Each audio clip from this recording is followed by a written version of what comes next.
First day class आप सब खैरवाफियत से होंगे। अल्लाह आपको अपने हिफ्ज़ व ईमान में रखे। आज हम एक्सरसाइज 11.1 करेंगे, लेकिन उससे पहले जो इसका बेसिक कॉन्सेप्ट है यानी कि domain and range of trigonometric function, इसको हम पहले डिस्कस करेंगे।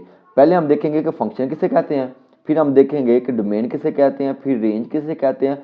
उसके बाद ट्रिग्नोमेट्रिक फंक्शन यानी कि साइन, कॉस, टैन, जितने भी 6 फंक्शन है ना, उनकी डोमेन और रेंज हम निकालेंगे बड़े आसान तरीके से और सिंपल सी एग्जांपल के साथ। पहले हम देखेंगे कि फंक्शन किसे कहते हैं। भाई फंक्शन एक रूल को कहते हैं जिसमें आप कोई भी चीज़ डालते हैं, जिस चीज़ को भी आप एंटर करते हैं उसको आप कहते हैं क्या, इनपुट। और उसके नतीजे में आपको कोई रिजल्ट मिलता है जिसको आप कहते हैं आउटपुट। जो इनपुट होता है ना उसको आप कहते हैं डोमेन, जो आउटपुट होता है उसको आप कहते हैं रेंज। फॉर एग्जाम्पल भाई सिंपल सी बात है, जब आप एक गन्ने वाली मशीन के पास जाते हैं तो आपने उसमें से रो निकलवानी होती है जिसको आप गन्ने का जूस भी कहते हैं। तो मशीन जो है आपका एक फंक्शन है। तो जब आप उसमें गन्ना एंटर करते हैं ना तो गन्ना आपका क्या है, इनपुट है। तो उसके नतीजे में आपको क्या मिलता है, गन्ने का जूस। तो जूस जो है आपका क्या है, आउटपुट है। तो भाई सिंपल सी बात है, गन्ना आपका क्या है, डोमेन है। और उसके नतीजे में आपको क्या मिला, जूस, वो आपका क्या है, रेंज है। ऐसा तो नहीं हो सकता ना कि आप उसमें कद्दू डालें और आपको गन्ने का जूस मिल जाए, ऐसा नहीं होता ना। यानी कि जो चीज़ आप एंटर करते हैं ना उसी तरह की, उसी के नतीजे में उसका ही कुछ जैसी कोई चीज़ आपको एज अ आउटपुट मिलती है। तो इनपुट किसे कहते हैं भाई, डोमेन को। और आउटपुट किसे कहते हैं भाई, रेंज को। डोमेन और रेंज समझ आ गई। और फंक्शन किसे कहते हैं, आपका कोई भी एक रूल है। आपके पास ट्रिग्नोमेट्रिक फंक्शन है। पहला हम देखते हैं साइन एक्स, ठीक है। तो ये आपका एक फंक्शन है। अब x आपका क्या है, एक इनपुट है। अब हमने x की कौन सी ऐसी वैल्यू डाल सकते हैं इसमें कि आपको कुछ ना कुछ आउटपुट मिले। तो हम फर्ज करते हैं कि इनपुट आपने रख लिया 45, ठीक है। 45 अगर आप रखेंगे तो आपको कुछ रिजल्ट मिलेगा ना। तो मैंने यहाँ लिखा साइन 45, तो आपके पास क्या आ गया, 1/2। तो 45 आपका क्या है, इनपुट यानी कि डोमेन, ठीक है। और 1/√2 आपका क्या है, आउटपुट यानी कि आपकी रेंज। अगर आप 30 एंटर करेंगे तो ये 30 आपका क्या हो जाएगा, डोमेन। और जो है इसका √3/2 आपका क्या हो जाएगा, रेंज। अब हमने इसमें ऑल पॉसिबल डोमेन और रेंज आपको बताता हूँ। उसके लिए आपको पता है कि साइन साइन एक्स जो फंक्शन है, राइट एंगल ट्राइंगल से अखज़ किया गया है। राइट एंगल ट्राइंगल में एक एंगल 90 का होता है, ऐसे होता है ना, ठीक है। तो एक साइड हाइपोटेनियस जो कि सबसे बड़ी होती है, फिर बेस और परपेंडिकुलर होता है। तो साइन जो होता है वो रेशियो होता है परपेंडिकुलर ओवर हाइपोटेनियस का। तो ये आपका हाइपोटेनियस, ये आपका परपेंडिकुलर। तो ये आपने एक्स है आपका, ठीक है। तो ये एक्स की वैल्यू आप क्या क्या रख सकते हैं, क्या क्या आ सकती है, तो वही हमने पहले निकालनी है। तो सिंपल सी पहले आप रेशियो की जानब गौर से देखें, परपेंडिकुलर ओवर हाइपोटेनियस। न्यूमिनेटर में आपके पास क्या है, परपेंडिकुलर है। और डिनोमिनेटर में आपके पास क्या है जी, आपके पास हाइपोटेनियस है। एक सिंपल सी बात बताने लगा हूं, जिसको अगर आपने समझ लिया तो आप सारी की सारी डोमेन और रेंज इसके वाले से समझ जाएंगे। सिंपल सी बात है कि अगर डिनोमिनेटर जो है, डिनोमिनेटर इधर मैं लिखने लगा हूँ, ब्लू ग्रीन से लिख लेते हैं। अगर डिनोमिनेटर बड़ा हो जाए न्यूमिनेटर से तो आपका रिजल्ट हमेशा 1 से छोटा ही आएगा।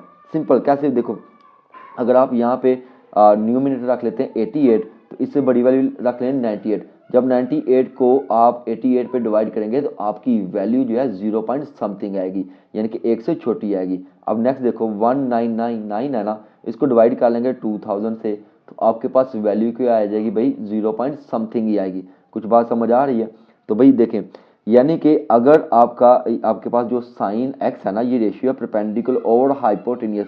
तो हाइपोटेनियस, तो भाई राइट एंगल ट्राइंगल में जो हाइपोटेनियस होता है ना, हमेशा बड़ी साइड होती है। इतना तो आपको पता ही है ना कि हाइपोटेनियस साइड जो है वो बड़ी होती है किसकी निस्बत, परपेंडिकुलर ओवर बेस की निस्बत। अगर आपका हाइपोटेनियस बड़ा है, बिग है राइट एंगल ट्राइंगल में, तो ये कहाँ पे है, डिनोमिनेटर में।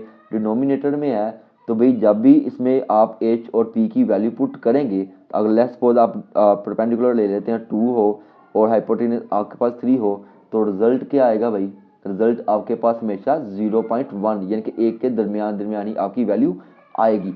एक कब आएगी ये भी आपको बताता हूँ, ठीक है। तो इतना तो आपको समझ लग गई कि इसकी जो रेंज जो है कम अज कम आपकी एक से कम हो सकती है, एक भी हो सकती है, कब होती है वो भी आपको बताता हूँ, ठीक है। तो इतना तो आपको समझ लग गई। तो के रेंज जो है इसकी 2/3 यानी कि एक के करीब करीब आ सकती है। अब हम इसकी देखेंगे कि डोमेन क्या होगी। डोमेन जो है भाई इसमें कोई भी आप वैल्यू पुट कर सकते हैं, जो भी वैल्यू पुट करेंगे यानी कि -इन्फिनिटी से इन्फिनिटी तक कोई भी आप नंबर पुट कर दें, उसके नतीजे में जो भी रिजल्ट आएगा यानी कि रेंज आपकी क्या होगी, 1 और -1 होगी। अब 1 कैसे होगी, -1 क्या होगी, उसके लिए आपने इस ग्राफ को समझना है, ठीक है।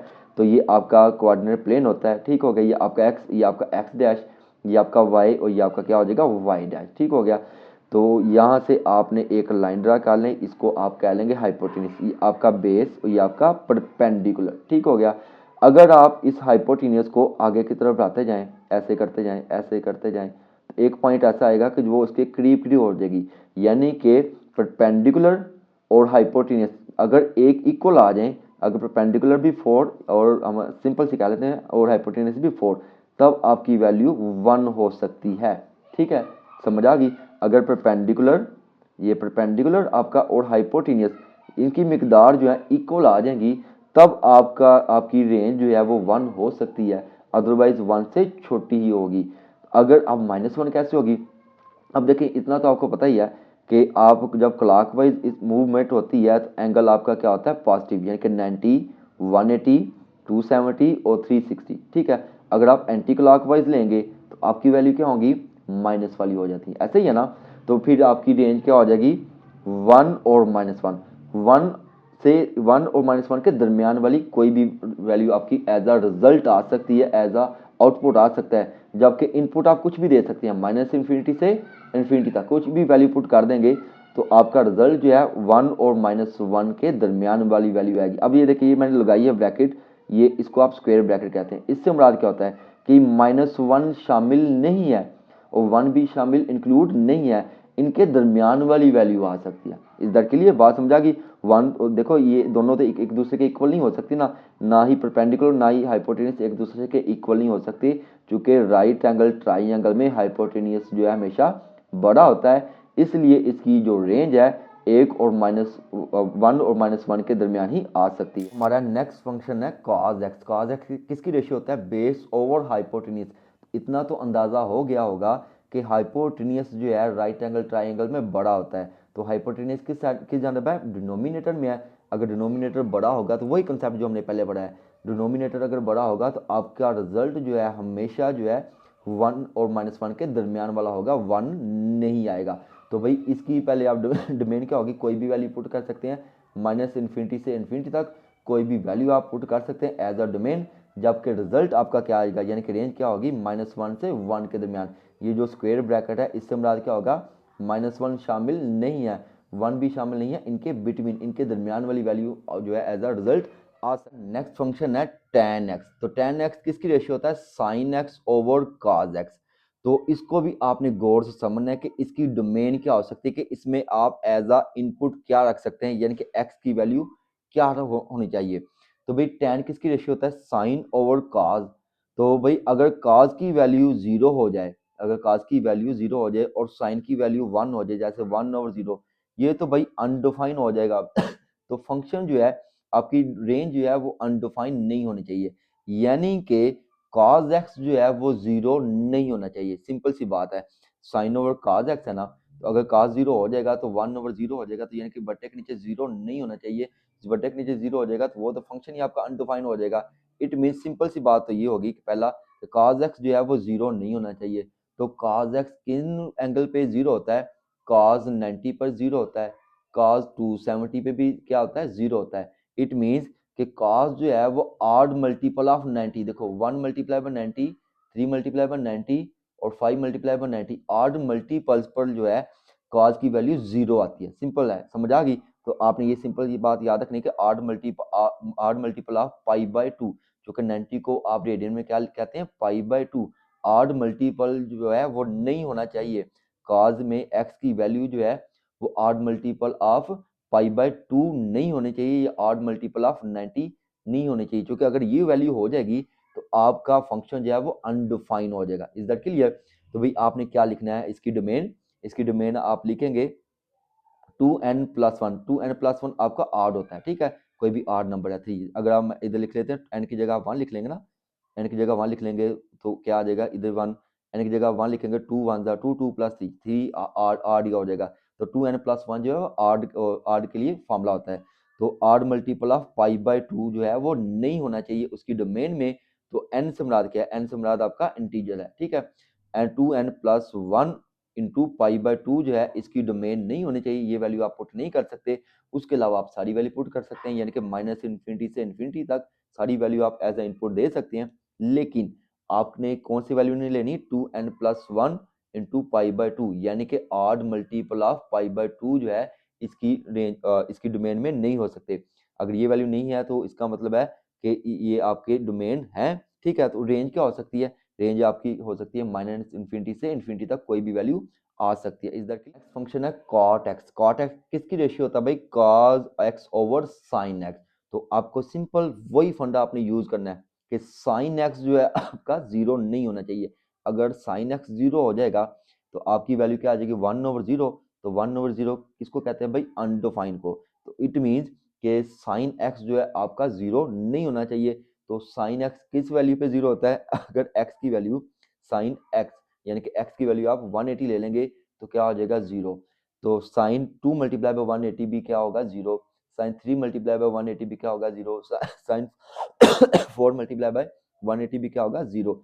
यानी कि n मल्टीपल ऑफ पाई जो है वो इसकी डोमेन में नहीं हो सकता। Is that clear? तो क्योंकि उससे आपकी वैल्यू जो है साइन की वैल्यू जीरो हो जाती है, जिसकी वजह से एन पाई जो है वो इसमें शामिल नहीं होगा।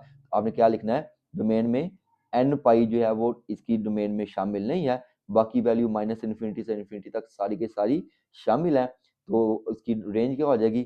-∞ से इन्फिनिटी तक सारी की सारी वैल्यू एज अ रिजल्ट आपकी आ। इसी तरह हमारा फंक्शन है सीकेंड। सीकेंड किसका होता है? 1/cos x का रेसिप्रोकल होता है। तो भाई इसमें भी आप देखें बटे के नीचे cos है, इट मीन्स कि आपके पास बटे के नीचे भी वैल्यू क्या नहीं होनी चाहिए? जीरो नहीं होने चाहिए, यानी कि 1/0 नहीं होने चाहिए। तो भाई 1/0 वाला मामला हमने शुरू में अभी थोड़ी देर पहले ही पढ़ा था, वो किस में था? tan वाले में। तो cos कब जीरो होता है? वो हमने पढ़ा है ऑड मल्टीपल, ये देखें, ऑड मल्टीपल ऑफ π/2। तो यानी कि ये वैल्यूज जो है आपकी डोमेन में शामिल नहीं है। तो आप क्या लिखेंगे? 2n+1 इंटू π/2 जो है इसकी रेंज में शामिल नहीं है, बाकी वैल्यू -∞ से इन्फिनिटी तक सारी की सारी वैल्यू शामिल है। तो इसका आउटपुट यानी कि रेंज क्या हो सकता है? -∞ इंक्लूड है, -1 नहीं आ सकती, और 1 भी नहीं इसमें शामिल नहीं है, और इन्फिनिटी वाले वैल्यू जो है इसमें सारी की सारी वैल्यू शामिल है। Is that clear? नेक्स्ट देखें वो क्या आपके पास? कोसिकेंट है, ठीक है। कोसिकेंट किसका रेसिप्रोकल होता है? भाई यहाँ पे आएगा आपका सी आएगा, ठीक है। कोसिकेंट होता है 1/sin का। तो जैसे ही हमने अब पढ़ा था दूसरे वाला फार्मूला, कौन सा वाला भाई? जैसे हमने कॉट वाला किया था ना, सेम इसकी भी आपने वैसे की वैसी डोमेन और रेंज निकाल देनी है।